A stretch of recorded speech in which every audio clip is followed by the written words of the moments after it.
Assalamualaikum dan salam sejahtera. Bertemu kita kembali. Kali ini kita akan buat revision untuk sebatian karbon iaitu hidrokarbon bagi ujian kimia untuk bezakan alkana dan alkena. Okey, pertama sekali cikgu nak ingatkan di sini persamaan sifat kimia di antara alkana dan alkena iaitu tindak balas pembakaran. Okey, untuk membezakan alkana dan alkena, kita boleh jalankan ujian kimia ke atas alkana dan alkena. Maka di sini ujian kimia untuk bezakan alkana dan alkena, yang pertama kita boleh menggunakan air bromin, yang kedua kita boleh menggunakan larutan kalium manganat 7 berasid ataupun larutan kalium dikromat 6 berasid.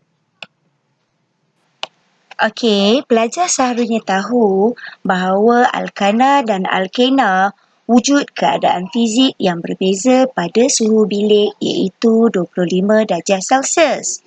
Okey, kita lihat dulu alkana. 4 ahli alkana yang pertama yang wujud dalam bentuk gas iaitu yang pertama iaitu metana, yang kedua etana, yang ketiga propana dan butana. Okey, yang seterusnya, pentana hingga dekana wujud dalam bentuk cecair. Okey, bagi alkena pula, 3 ahli alkena yang pertama wujud dalam bentuk gas iaitu yang pertama etena, yang kedua propena, yang ketiga butena.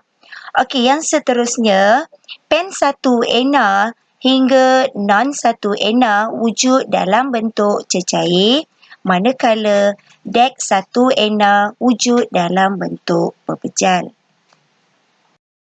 Okey, sekarang cikgu terangkan dulu ujian kimia yang pertama iaitu ujian kimia dengan air bromin. Okey, kita lihat dulu alkana. Yang pertama sekali kita pastikan dulu dalam soalan yang diberi sama ada dalam keadaan gas ataupun dalam keadaan cecair.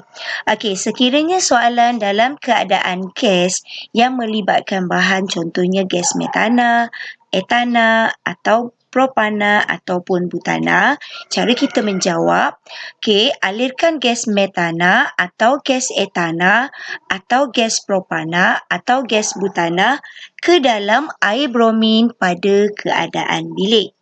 Ataupun sekiranya soalan bahan yang diberi dalam keadaan cecair, contohnya pentana, heksana ataupun heptana, cara kita menjawab, titiskan beberapa titis air bromin ke dalam tabung uji yang mengandungi cecair pentana atau heksana atau heptana pada keadaan bilik.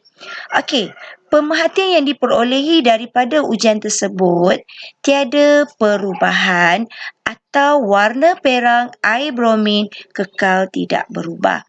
Okey, ini berlaku disebabkan oleh alkana tidak reaktif secara kimia. Okey, bagi alkena pula, ujian kimia dengan air bromin, kaedahnya sama seperti alkana. Okey, bagi bahan yang dalam keadaan gas iaitu etena atau propena atau butena. Okey, kaedahnya alirkan gas etena atau gas propena atau gas butena ke dalam air bromin pada keadaan bilik. Ataupun bagi bahan dalam keadaan cecair iaitu pentena, heksana atau heptena, kaedahnya iaitu titiskan beberapa titis air bromin ke dalam tabung uji yang mengandungi cecair pentena atau heksana atau heptena pada keadaan bilik. Okey, pemerhatian yang kita perolehi daripada ujian kimia tersebut, warna perang air bromin dilunturkan ataupun menjadi tidak berwarna. Okey, ujian kimia yang kedua untuk bezakan alkana dan alkena. Okey, kita lihat dulu. Ujian kimia dengan larutan kalium manganat 7 berasid atau larutan kalium dikromat 6 berasid. Okey, kita lihat dulu untuk alkana.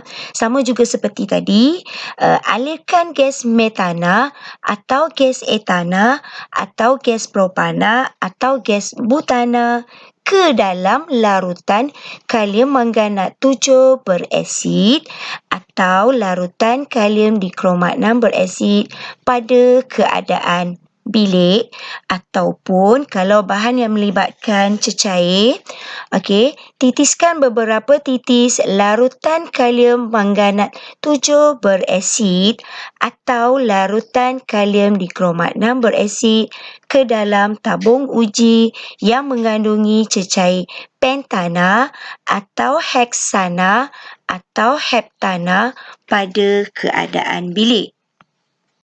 Okey, pemerhatian yang akan kita perolehi daripada ujian kimia tadi, tiada perubahan atau warna ungu larutan kalium manganat 7 berasid atau warna jingga larutan kalium dikromat 6 berasid kekal tidak berubah.